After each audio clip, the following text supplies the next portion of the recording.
yang ada selama ini, yang saya diinformasikan dan saya yakini banyak merugikan rakyat Indonesia sendiri. Jika mungkin, mengapa tidak kita lakukan revisi? Artinya Pak Din tidak takut walaupun migas di Indonesia termasuk di dunia itu hanya dikuasai oleh 7 perusahaan besar dunia? Jawabannya siapa takut? Ya, terima kasih. Oke, baik.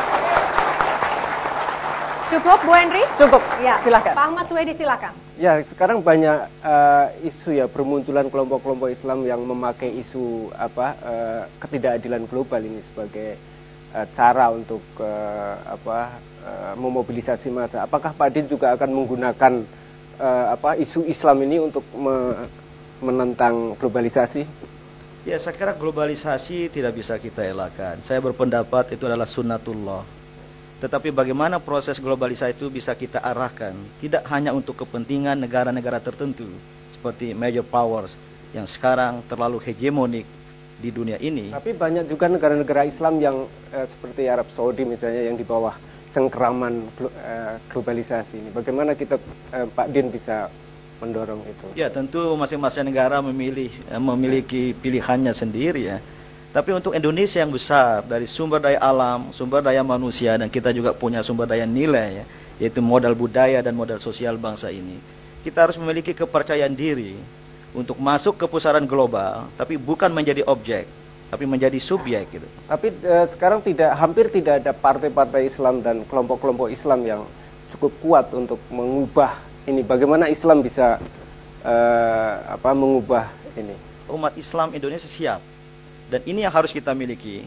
Tetapi apa yang kita lakukan ini bukan untuk Islam dan umat Islam saja.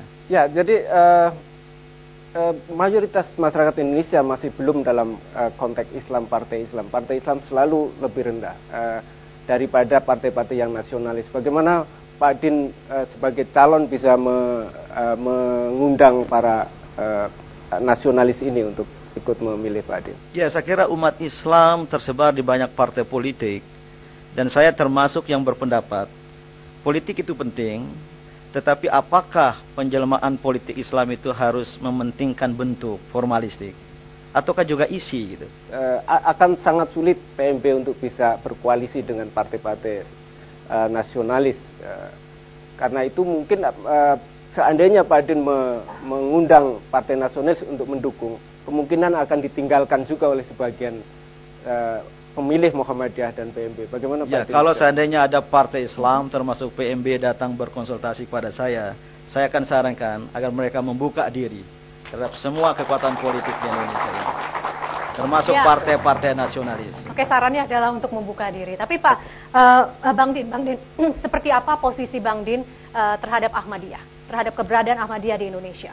Menurut saya, secara teologis, saya kira seluruh atau kebanyakan umat Islam di dunia memang berkeyakinan Muhammad SAW adalah Nabi atau Rasul terakhir. Maka kalau ada keyakinan akan adanya Nabi baru, ini jelas bertentangan dengan akidah Islam. Tapi masalahnya, tetapi saya belum selesai. Eksistensi sebuah kelompok di sebuah negara yang demokratis seperti Indonesia kita ini, itu mereka punya hak. Dan oleh karena itu adalah hak pemerintah, bukan kewenangan rakyat. Kelompok-kelompok seperti Ahmadiyah bukan hanya Ahmadiyah, banyak kelompok-kelompok lokal yang punya keyakinan yang diadopsi dari keyakinan lokalnya itu kemudian dibalik label Islam. Mengembangkan keyakinan sendiri, agama sendiri, that's religious freedom.